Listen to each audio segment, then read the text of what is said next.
Welcome back, everyone. I'm so excited yet again for another incredible conversation on the Element Q podcast. My guest today is Ryan Strudevant. He is the founder and CEO of a new program, Chroma, which we're going to hear all about. I'm not even going to give any teaser with that because I really want him to be able to share the exciting news of this new program opening in Colorado. Welcome to the Element Q podcast. I'm your host, TJ Woodward, and I'm thrilled to have you join us for this empowering journey. Each week, we shine a light on the authors, thought leaders, therapists, coaches, and healers of all types who are making a difference in the LGBTQ plus community. Together, we honor those who came before us, the courageous and resilient trailblazers who stood for our rights and recognition. Their strength laid the foundation we stand on today. Here, we celebrate their legacy by diving into the stories, insights, and tools that inspire gentleness, healing, and transformation. So get ready to be uplifted and empowered. This is the Element Q podcast. Ryan, welcome to the show. Thank you, TJ. I appreciate you having me today. Yeah, and I'm really looking forward to our conversation. And before we hit record, I asked you what was present for you in terms of this conversation around a deeper healing, and I absolutely love what you came up with, the idea of acceptance. And we often think of acceptance as accepting what's happening outside of ourselves, which of course is a part of it. But the deeper journey is really a journey of self-acceptance, and I would love to hear your thoughts on that. Yeah, I think the acceptance and like you already said, and we'd kind of discussed before this started, of just like there's so much pressure I think coming at us from society of like fitting in or following a norm or going with the flow, if you will, and the reality is until like you find that kind of inner peace or you have the opportunity maybe to have somebody point out like the self-acceptance, you're never going to be all things to all people, right? Like, and I think that we get caught up in that so often of like trying to fit the mold and be all things to all people because there is so much comfort in being accepted by groups and stuff like that. And we tend to ignore kind of our inner voice of like who we are and what we need. And I had a therapist say this, and I think this is pretty common. As a therapist, I can say this is pretty common, but it's just like every time you're looking for validation somewhere else, it's like, what are you looking to fill your cup? Or like, what do you need in that moment? And ask yourselves, can you give that to yourself? Right. And so I just think like, and I'm in my 40s and I've had what I think of a long life and journey of self-exploration that started in my early 20s with coming out and identifying as part of the LGBTQIA plus community. And there became a time, and I was actually kind of in preparation of like thinking about this podcast. I was thinking something this morning that I rarely like ever talk about with people, which is like that moment from when I kind of was like at the like, hey, I'm either going to keep drinking myself into kind of death, or I'm going to get some help because I identify as a person in recovery as well, and I've been in recovery since 2009. And so, but that whole process of kind of just, I think in the LGBTQ community, there's so many statistics out there that show just how deeply kind of hurt we are and the ability to kind of access care and like have the space and the time and the opportunity to really kind of look inward. I just think that like unless you've gone to treatment or had a therapist or any of these things, like there's a lot of people walking around society that I just feel like kind of have a shade over their eyes, if you will. Like they just never have the opportunity to really look inward because, you know, that is not what we've created in society either. And so, sorry, I feel like I'm jumping around to like lots of different things. I have so many thoughts going on in my mind about like this kind of deep kind of exploration that, I always thought too, like when I started this, that there was a point that I got to that would be like, okay, I'm finally there and I'm finally okay within my own skin. And what I've found year after year after year is it just shifts, It just you have new challenges and life shifts and things change and you have to then get comfortable again in yourself and I'm finding that more now than ever in this process of starting Chroma is like it's just a whole new uncomfortable space where I'm just continuing to have to look inward and say, okay, who am I now?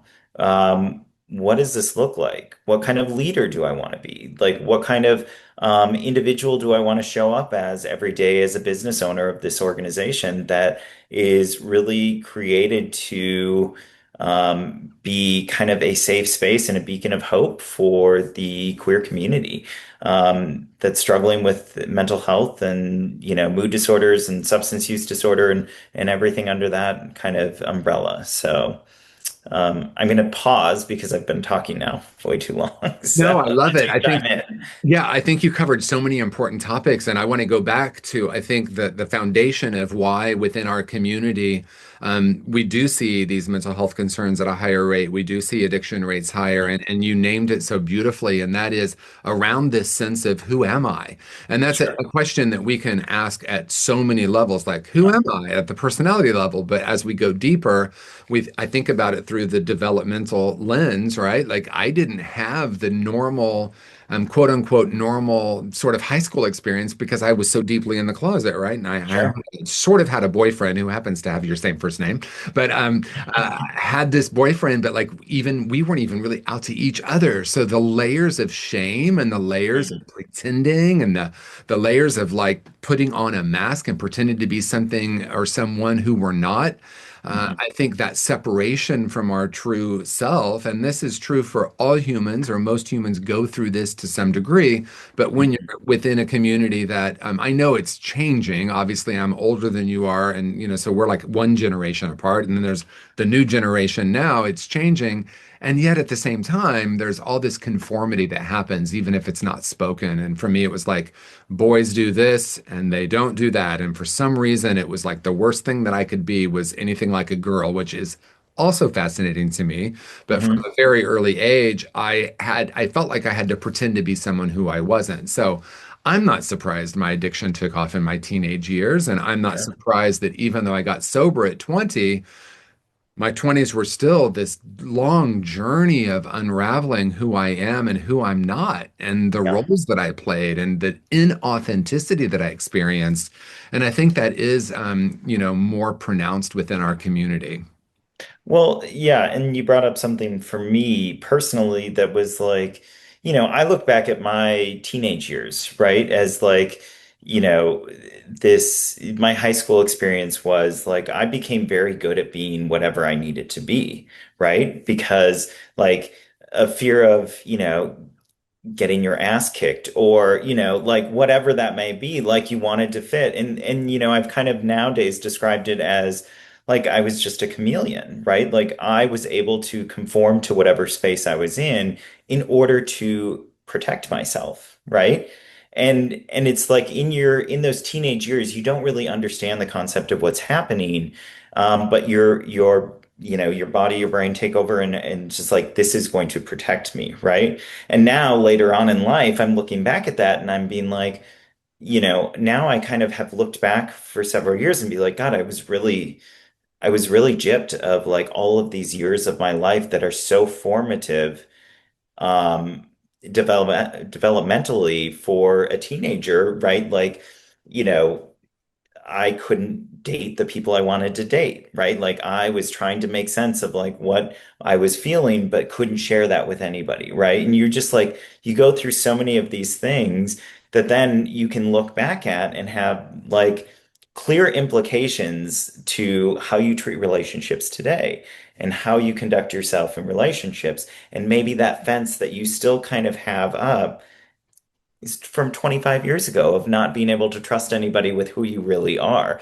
So it's no wonder that we look at this and we as a queer community, I think, sometimes struggle at kind of looking inward, right? Because we've been told for so long that what is inward is not okay, right? Like who we truly are is not okay. And so yeah, it's just, I mean, it's no wonder there's so much healing.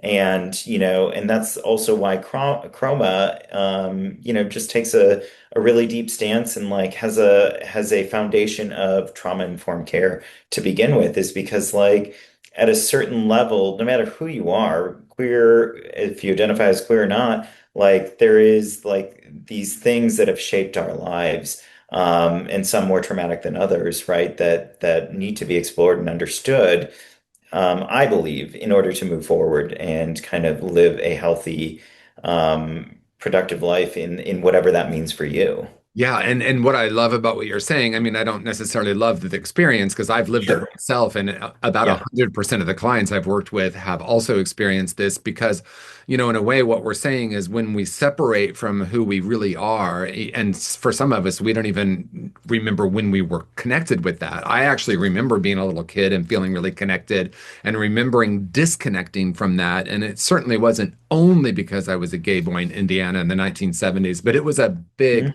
piece of the pie, right? Sure. And that sense of disconnection and that belief that I'm broken, that shame caused me to look outward to the world to try to fix that. And I think that's a common experience of human beings. But what happens then, of course, is that doesn't really work. And I love that you talked about like the protector because all those roles I played, the wall I put up, the Hmm. addiction itself, all of that was a strategy to try to survive this sense of, this great ache. That's how I Yeah. describe addiction as a great ache. Like, please relieve this great ache. And I see that happening individually. And I also see it happening in the community. And I understand and have compassion that a lot of times there is an outer focus and that Hmm. outer focus often shows up as like trying to get the world to shift to support us, which of course is important. Hmm. And in addition to that, and I want to be clear, not instead of that, but in addition to that, the deeper work is also like, when did I separate? When did I Sure. start believing I was broken? And I remember one time as you were talking, I was remembering being in the Castro and just looking around at all these gay men in their 50s dressing like 20-year-olds. And I'm like, I'm not surprised that that's part of the dynamic, right? Because many of us didn't get to actually experience our adolescent and our young adults. So in a lot of ways, we kind of go back and relive it. But we all know the deeper work and, whether that's acceptance or healing, the inner work is what's going to really create freedom. And to me, if I focus on that, we actually then affect the community itself as well. And when we try to do it the other way around, we can have some shifting, if you will, but not as successfully. And that's just my point of view on it. It may not be true for other people. Sure.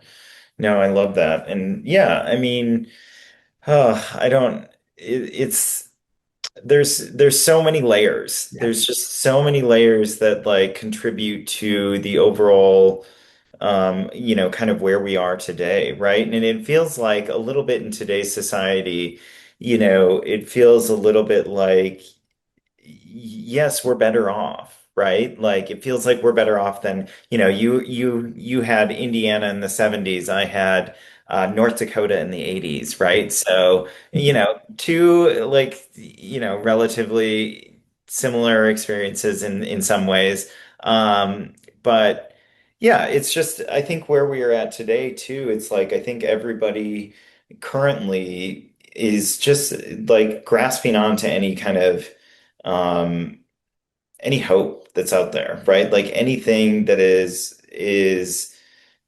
like glimmers of hope that we can grasp onto that because for all the progress that's been made, and again, I want to say like we are better off, right? But there's these aspects of, I kind of look back at my experience in my 20s as what I feel like the trans community is maybe experiencing today, Yeah. right? And it's just like it's so disheartening and painful to watch like such a small percentage of a population, be kind of targeted, right? And it's like, and I'll never forget like one of the groups that I ran. where this trans individual came to this group, and they described their day to day and going to work and being misgendered, and their dead name was used, and all of these things by their coworkers. So they've got no respect, and then they like go home, and the next thing they say is, I only run errands during the day because I don't want to go out at night, fear of like, and so I look at some of these things and it's just like we've come a long way, but there's so much work to be done to, really, and it's so hard because it seems so simple to people like you and me, right? Like to me, it's just like just treat everybody like human beings. Like everybody deserves that respect. But for some reason, like I cannot like figure out how that translates or like how people treat anybody other than that. Like it doesn't make a whole lot of sense to me. And so yeah, I'm just we've come a long way, but there's so much to be done still. And that's why I think it's so important for programs like Element Q and programs like Chroma Wellness in Denver is because like, I think we as a queer community also have kind of it's there's a lot of stuff that isn't created for us, but I like to say the pride sticker gets slapped on it, and they said, "Here you go, this is for you now," just because we put a pride sticker on it, or put the rainbow flag in the window, and now we're affirming and stuff, and it's so much more than that, right? And so I think that's why it's so important that places like this exist and continue to emerge, because when we're looking at what's out there for treatment for our community to do this deeper healing and understanding, it's few and far between, right? And that's why it's also so important to, find places like LMAQ, find places like Chroma that like understand your story, understand the depth at which like the work needs to be done, and that kind of trauma, focus on everything that like needs to be explored and worked on, and like you said, healing from. Yeah, I feel Yeah, like I'm rambling now, but like, I'm just so passionate about all, trying to make change moving forward, if you will.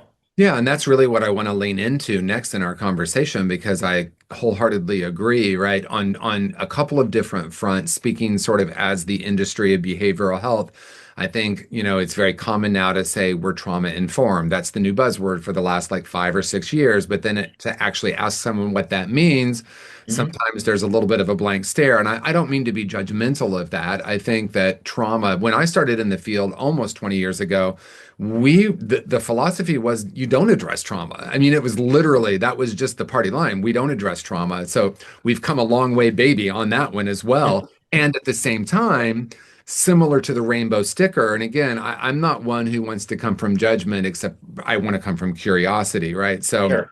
there are a lot of programs, just like a business who puts the rainbow flag, there are a lot of programs that say we're trauma informed and we're LGBTQ friendly, right? But like that will get you something like in many cases, well, we have one gay therapist and he'll see all of our LGBTQ folks, right? And there's nothing inherently wrong with that. But what Sure. we're doing is something really different. And I say we because I know Element Q and Chroma are two programs, Chroma Wellness are two programs that are doing something really different than that.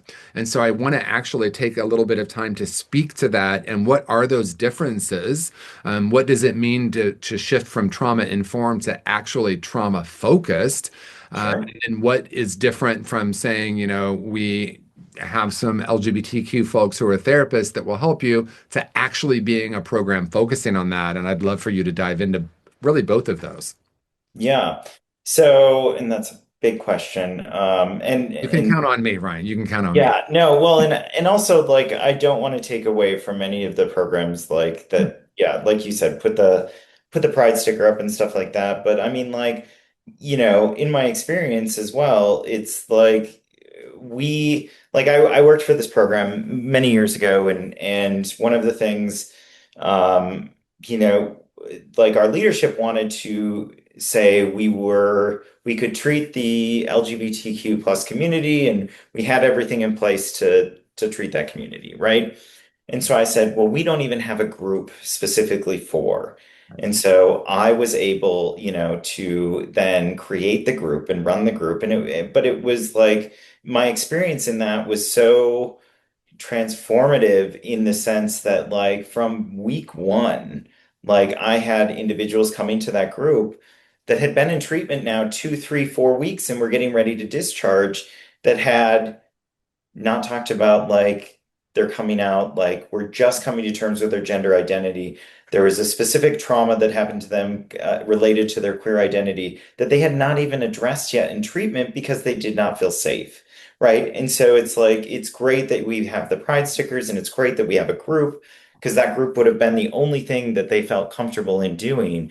And then, so I just think like, not to take away from, but in addition to, like there's other options now, right? Like with Element Q and Chroma, like at least somebody can make the choice, right? To say, no, this is actually specifically feels more aligned with what my needs are, right? Where that hasn't always been the case, right? And then when we're talking about like trauma and trauma-informed treatment and stuff like that, there's so many different queer identities and intersections that go in with looking at trauma and how to treat trauma. And like you said, like 20 years ago, I've been in the industry for about 17 now. But like 20 years ago or 17 years ago, yeah, trauma was like a thing far off in the distance that we addressed once you were completely stable and, evidently had your life completely together. Then you were ready to talk Right. about, right? And so I think like trauma can mean so many different things to so many different people and it's how you approach it and like that safety foundation and like making people feel safe, heard and understood, right? And like I think that's the place that we are trying to come from as Chroma is like our goal is to create something that like when people walk in the door they feel welcome, they feel safe and they feel seen in a sense that like they can look at our staff and say, like, I see myself here, right? Which you can't do in a lot of other programs. And then as far as like healing the trauma, I think there's one of the things that we're really trying to do as a staff is not only like, have qualified staff that and trying to hire people that have a significant background and education in dealing with trauma, but it's also about like continuing education and continuing to kind of go deeper and figure out how we can look at trauma as the you're not broken, but like this is a part of your story, and how can we heal from that together, but I know some of the things that we're doing is trying to bring in other voices that I've because and sorry, I'm kind of jumping around here, but so when you're talking about the queer community or you're talking about marginalized groups, right? There's like, hey, we have a seminar or a training that you can do geared towards the queer community and how to treat and work with the queer community. And it's like, okay, that's great, right? I sat on a panel like 2 weeks ago, and it was like, it was all different kind of identities and backgrounds and things like that. And I was the only male identifying person that sat on that panel. And I sat there and listened to all these individuals and from different countries and backgrounds and native tongues and all these different things. And it was like, okay, that actually is what we need at Chroma is not necessarily the overarching like, hey, this is what pronouns are, which are all still important, very important. But it's like, it's getting to the root of the subset of like the LGBTQ BIPOC, community where we are now trying to partner with local kind of agencies here in Denver to bring in, those individuals that might have that culture, like Hispanic culture, right? Like, hey, we learn about this at a very, high level, but let's bring it in and try to explore that. And so like because you know the trauma you experience as like maybe like a white gay male that grew up in North Dakota can be very different than the shared experience of somebody, that grew up in a Hispanic culture in some other part of the country or in some other country, right? And so it's like trying to understand and do as much cultural, like sensitive competency training around that. And then really just trying to make sure that you are in everything you do and everything you set up, that all the staff have the same goal in mind, which is like to support the individual doing that deep dive and knowing that it is not a process that is going to look comfortable, smooth. You're not going to have the perfect client, but like has the opportunity from whatever that looks like to really have your arms wrapped around those individuals and make sure their needs are getting met through that process. But like healing the trauma, I mean, it's such a vast kind of experience from person to person of like what that looks like.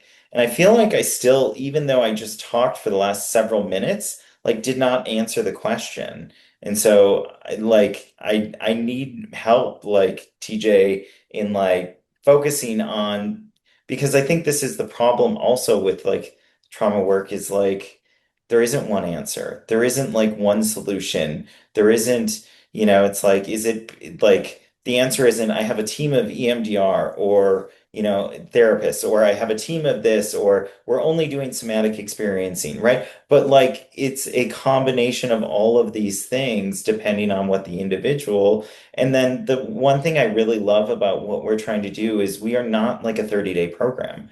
I mean, we are because like I think it is so important, especially for the queer community, is to have some attachment that is longer than 30 days, right? And so at Chroma, like one of our goals is to really create something that is more of an extended care model where people are attached to us for the goal is like 3, 6, maybe even 9 months so that they can practice, everything they're learning and they can do it as they slowly step down and over several months so that, what might have started as like a very kind of cautious exploration into their trauma, that once they're gaining more tools and skills and stuff like that, we can continue the work long term. And I think that's one of the things that just like, unfortunately, a lot of programs aren't able to do because of the continuum of care that they offer. That we're just really trying to focus on at Chroma, along with all the other things that, I know Element Q offers too, which is, one of the only programs I've ever heard of like it that are offering just like the neuropsych testing and, the medication management with the psychiatrist that is very qualified to deal with the population and, some of these things that are just in addition to, but it's grabbing every tool that you have available to you and applying it with the goal of like, we want to have better outcomes. And I joke with my peers that work maybe at other programs or other organizations, and I said, like my goal is to not create something that already exists. My goal is to create something that doesn't exist because and I say this off the cuff, but like I want the straight community knocking on my door saying, why can't I come here too? Right? And the answer is because there's 100 other programs out there for you that they weren't created for me, Yeah. right? So Wow, anyway, amazing. I I don't. and I will reflect that I think you spoke to it quite brilliantly and beautifully. So there was so much in there for people to really sit with because I agree wholeheartedly there isn't a one size fits all approach to recovery through trauma specifically. So, and also not within our community and the different, intersectionalities and the different experiences of all those different letters. So I know we could talk for about 3 hours, but believe it or Yeah. not, we're actually at the end of our time together. Oh So my in a moment, gosh. I'm going to ask if you have any closing thoughts, but I also want to just say thank you, not only for this conversation, but for your yes, because I know what it takes to start a program, and I know what it takes to do it in a way that's not just, checking the box of like ethical, which of course you are, but also from a place of true passion and purpose. And I know that people come into our field because they want to make a difference, but it's something different to really lean in the way that you are of like what is and what are the needs of this community and how can we actually create a space that is safe enough for someone to start not only unpacking this, but to do the deeper healing. So thank you for your yes. And with that, I'll ask if you have any closing thoughts for anyone who's watching or listening. Oh gosh, closing thoughts. It's been, I think I just want to speak to a little bit of like what you touched on about starting to, taking this dive, right? Like, for many, many years of my career, kind of, I've had the pleasure of working in so many different facets of this industry, right? Like, I've been able to do clinical work and outreach and business development and, like running programs and th different things like that. And so, like, when I set out to, it's kind of funny. A couple of years ago, I was out running in the mountains of Colorado, and I kind of was like a little lost and trying to figure out what was next for me. And I've had people over the years be like, "Hey, when are you going to open your own program?" And my answer was always never. Like, I don't want to be that guy. Like, I don't want to be the guy. Like, I like working for people where I can kind of, so to speak, in this industry, put my phone away at night, right, and not get called at 2 in the morning or anything like that. And so it's funny, like I was just up in the mountains and I was like, why am I trying to kind of like get rid of all of this experience that I've been gifted and move on to something else that was still like queer focused? And I was like, I need to create something that doesn't exist here because there really isn't, and people keep calling for it, and I get calls all the time for it. But I think I have a tendency to say yes, like you mentioned, say yes more often than I've thought through the whole process, because this has been quite the endeavor I have taken on over the last, I would say couple years. That, yeah, isn't for the faint-hearted, that's for sure. And there's many many nights at 2 in the morning where I wake up and my anxiety is running because I'm like, oh my God, what did I do? But I also a little bit, if you're familiar with the movie Field of Dreams, like I also like have this kind of mantra in the back of my head that's like, if you build it, they will come, even though I'm like, that is not my marketing plan either, because it just, yeah, I mean, it's a scary venture, and you're just hoping that like, even though you've done the research and stuff, you're just really hoping that like people see the need Yeah. as well. And from all accounts, everybody I talk to absolutely sees the need and sees that there is nothing, especially in Denver, really geared towards the community. But you just pray that that translates to being able to help people, right? And Yeah. so no final thoughts other than, it's just like that's I love what I do. And so like I'm just really excited that I finally get to align more with maybe the program that we're offering and kind of the community I want to serve. I love it. And I think that when we're in that frequency of the deeper purpose, Mhm.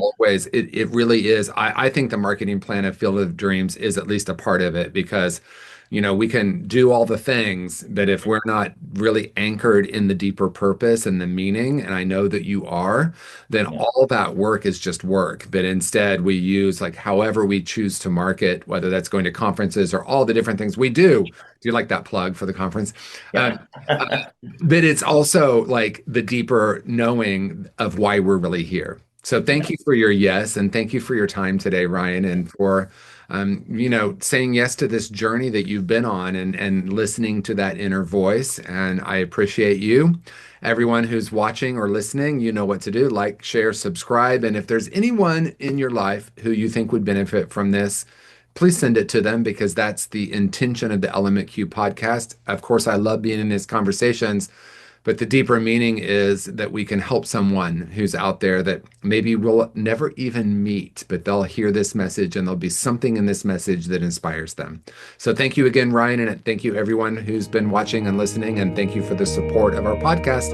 Peace and blessings, everyone. Thank you for joining us for this episode of the Element Q podcast. It's an honor to walk this path of healing and transformation with you. Remember, the courage and resilience of those who came before us live on in each of us. Let's continue to carry their legacy forward as we support one another in creating a world filled with love, gentleness, and empowerment. If you enjoyed today's conversation, please subscribe, leave a review, and share this podcast with someone who needs to hear it. Together, we're building a brighter future, one story at a time. Until next time, I'm TJ Woodward, and this has been the Element Q podcast.